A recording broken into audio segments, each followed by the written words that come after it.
You probably heard of Juneteenth, which marks the day that Union troops freed slaves in Galveston, Texas, more than a year and a half after the Emancipation Proclamation. But what you might not know is that Florida has its own Emancipation Day. May 20th marks the date that Union Brigadier General Edward McCook formally freed slaves in the Sunshine State. And as celebrations are set for this weekend, 10 Investigates' Emerald Morrow takes us to Ellenton, where a woman's search for the past has her pushing for change today.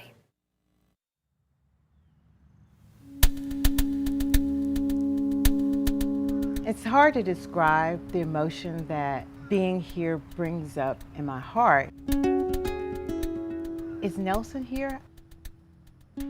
How can I contact Mariah? Maybe I want to share the space with them.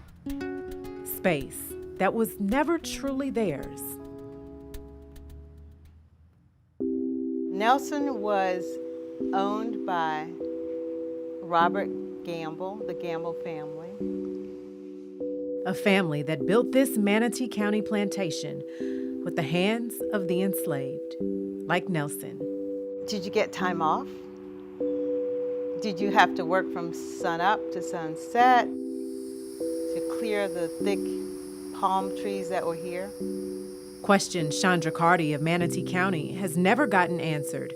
She says a visit to the Gamble Plantation today does not give a full picture of the past. They obscured what really happened here. Currently, there's not a lot that tells the story of those enslaved here at the Gamble Plantation. The few things that do don't seem to have much context. A display with their names in the museum center lacks a museum label for visitors to understand what they're seeing. I want to see, when I go into the little information booth, to see the story of specific slaves, to see Nelson Burton's story, because life is a story. A personal story for Carty, who traces her roots directly to Nelson Burton, who married Carty's great-great-grandmother, Mariah. The Manatee County historical records show in 1872, 2 freed ex-slaves being married. And that's where our family history picks up. Historians say in the 1840s, Confederate Major Robert Gamble used slave labor to build a sugar plantation here on 3,500 acres of land. As somebody who studies history and believes in the thorough and full telling of history, it makes me sad that the stories of particular people that lived here, died here, worked here, are not being told. Today, the plantation is a state Confederate shrine, honoring Confederate cabinet member Judah P. Benjamin. He stayed here a short time before escaping the country at the end of the Civil War. The United Daughters of the Confederacy later took over the mansion and signed over the deed to the state in 1926.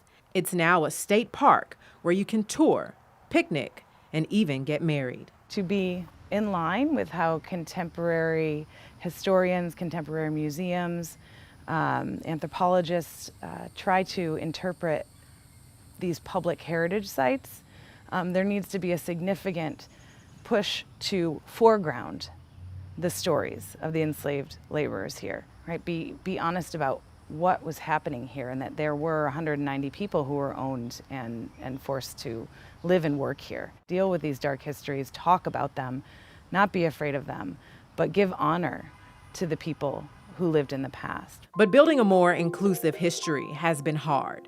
10 Investigates got records going back to the 1970s that show the United Daughters of the Confederacy made an agreement with the state to limit the plantation's interpretation, mostly to its Confederate themes. When a state park leader proposed a few changes, he faced a lot of resistance. There's letters from senators, supporting the UDC and folks in trying to keep this focused on the Confederacy, Judah P. Benjamin and Robert Gamble. It's come up in the 90s, it's come up again now, where we've had trying to have these conversations about expanding the narrative here. For Carty, that narrative is important, and she says her focus isn't removing what's here, it's including what's not. I just want the complete story, because this is my history. Why would I tear down my history? Nelson had to build this. Why would I destroy it? So, she's calling on the park, state lawmakers, even the governor, to open the doors for a more balanced version of history. History she never wants forgotten. I'm feeling hopeful. Hopeful that I see the image of Nelson walking around, the image of Mariah.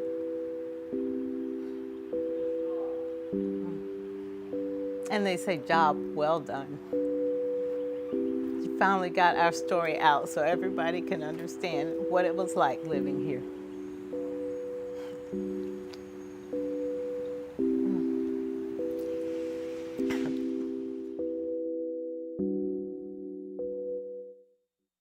We reached out to the state and to the United Daughters of the Confederacy for an interview, and we did that several times. The state has not gotten back to us, but someone from the UDC did. A woman in the Judah P. Benjamin chapter says they are open to finding more answers because those enslaved at the plantation are an equal part of this history. Emerald Morrow, 10 Investigates.